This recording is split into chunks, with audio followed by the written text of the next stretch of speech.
Hey guys, welcome to Programming Knowledge. In this video, we will be looking at the different types of inheritances we can perform in C++. So before beginning, I would like to kind of put a note here that whatever we are going to discuss today are not to be taken as the only things available for you, right? So these types of inheritances or frameworks, as I call them, these are to be used only to model your program. So there are many kinds of problems which cannot be directly solved using the 4 or 5 types of inheritances we are going to discuss today. So you need to kind of model the problem and use a combination of one or two and maybe sometimes even all 4 types of inheritances and then create one, and actually that is mentioned as an inheritance, as a type of inheritance for you. So the point is you need not remember all these things, but as a computer programmer you're supposed to know that these things exist, these frameworks exist. These are nothing but just to help you model your program and not to be used directly but to be used along with proper planning and then kind of modeling of your problem. So the inheritance problem has been there for decades and it's not completely solved even now. There is no kind of hard and fast rule to say that this particular inheritance model will do better than that, or for this particular problem only this model will work. There's nothing like that. You can try with different models of inheritances. You can try to combine 1 or 2 types and then come up with your own custom type and all those things. So these are just like a starting point for modeling your problems, right? So with that, let's get started. So here I have pulled up a website which is studenttonight.com. So what we are going to do from this website is we are just going to refer the names from here and then the images. So here they have beautifully provided kind of images here to visualize how the inheritance would look like, and then we'll implement that in code, and we'll use the same notation here. As here you can see they have used A as a superclass basically, which is the parent class, and B is the subclass, which is the child class. So we'll use the same naming in our code too so that you can relate with this, right? So let's get into it one by one. So the first type of inheritance is single inheritance, which I'm sure everybody is familiar by now. So we have been doing this in the past video, which is nothing but you have one single parent and one single child. So to implement it quickly, let's just create a class A, and we'll keep this simple. We'll just have a constructor and destructor, right? So to create a constructor, you just put a function definition just like that without any return type, and then inside this you can pass in parameters, but for now I'm just keeping it empty. So here we'll just say constructing A, right? We'll see in a moment why we are defining these constructors, right? So we again need a destructor. So for destructor, what you need to do is put a tied symbol before the constructor and define the constructor as it is. But here the only difference between a constructor and destructor is that destructor is meant only to destroy the object, right? It is only meant for destructing the object when it gets out of the scope. So it doesn't take any arguments. So you cannot pass anything here, unlike in constructor. You could do something like int a in a constructor, it is allowed, but in destructor it is not, right? This is just to kind of debug your program when your object is getting out of the scope and all, right? So here we'll just say destructing A, and that makes A. Now let's create another class similar to this, class B. So copy that, paste that, and we just need to replace it. So replace all A with B, and you need to match case from the cursor, right? So replace that. You don't need to replace these things, you need to replace these things. Well, now we have another class ready. Now to inherit A inside B, I hope you remember that you just need to put a colon and then the access specifier where you want to inherit inside B. We'll keep it public, and you are going to specify which class you are going to inherit from, which is A in our case. So A, right? So here we have a single inheritance as shown in this picture, right? So you have one parent class which is getting inherited into a child class. So here you can see parent class is A and A is getting inherited inside B. So now if you create an object of class B, so if I say B obj, obj stands for object. So and run this thing. So well, I did not put any new lines here, so just put that so that we can differentiate the output and kind of run through what it actually means, right? So after putting the new line, you have this output, and let's break it down, right? So first you have constructing A and then constructing B. So if you observe here, we are not constructing A at all, right?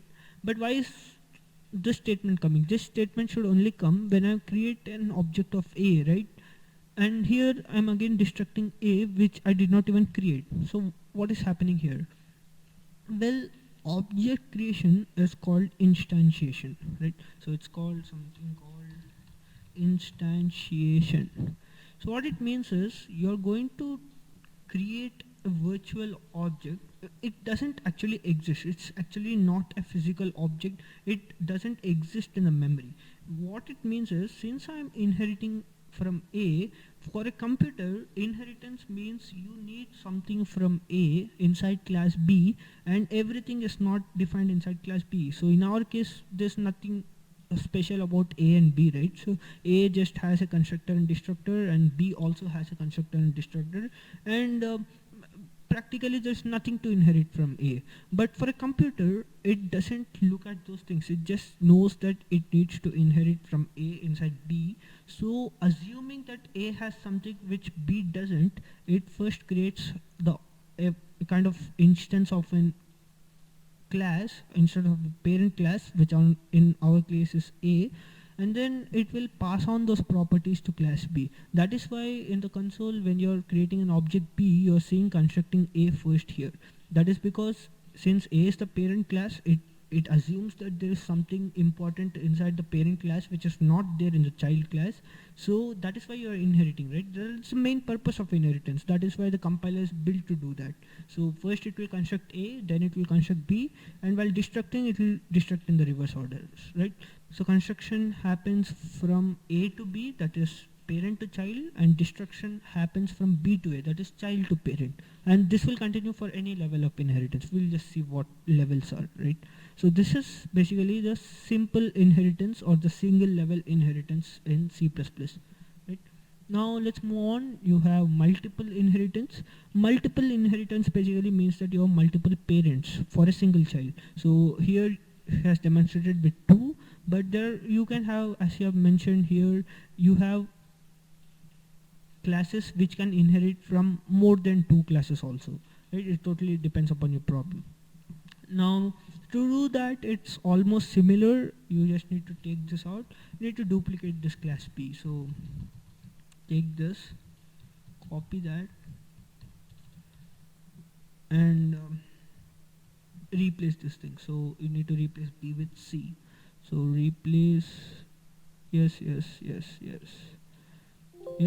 and well, you can do this manually, right? Now I have a class C and also an object of class C, and to inherit multiple classes, what you need to do is just put a comma, right? So if you just put something like public A, this is just single level inheritance. Basically what it means is A is the parent, C is the child, and C as a child is inheriting everything from parent A, right? That is that.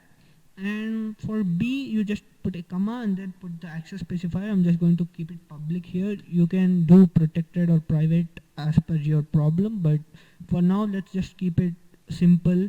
We'll just use public for all our inheritances, right? So public A, public B. Now you have multi-level inheritance, sorry, multiple inheritance, right? And now if you run this, you have this kind of output. Now the thing to be noted here is it's almost similar, right? So first A is constructed, B is constructed, then C is constructed. C is basically the actual class which we are working upon, and then the destruction is just the reverse order of construction.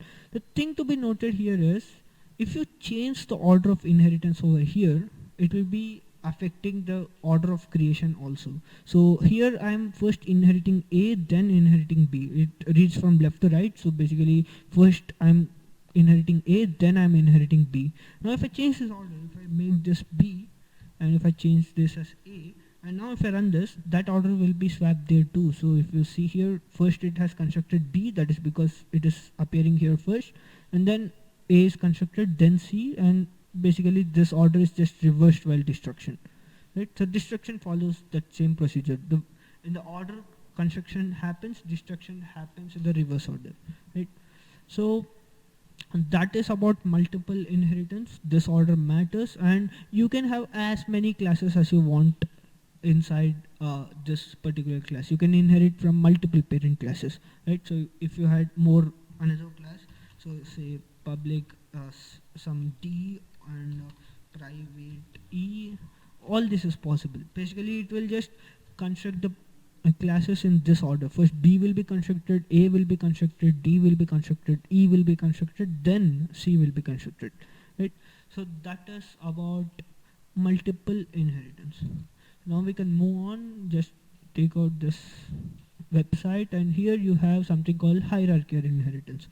So in multiple inheritance you had multiple parents, in hierarchical you have multiple children. So that is the difference between multiple and hierarchical. You have one single parent, and that single parent is inherited by multiple children.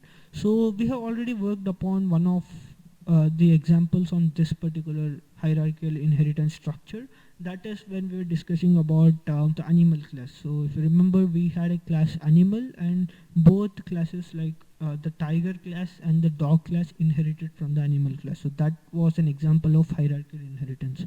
So to do that, here we can just put something like public A and public A. So here you can see that A is the parent class, B and C both are children of A, so both are inheriting A. So this is basically an example of hierarchical inheritance. And it's basically, if you just create an object of C, it's just going to look like simple inheritance or single inheritance, because if you just remove this B from here, what you just have a parent class, and then you have child class which is inheriting from the parent class, which is nothing but an example of single level inheritance.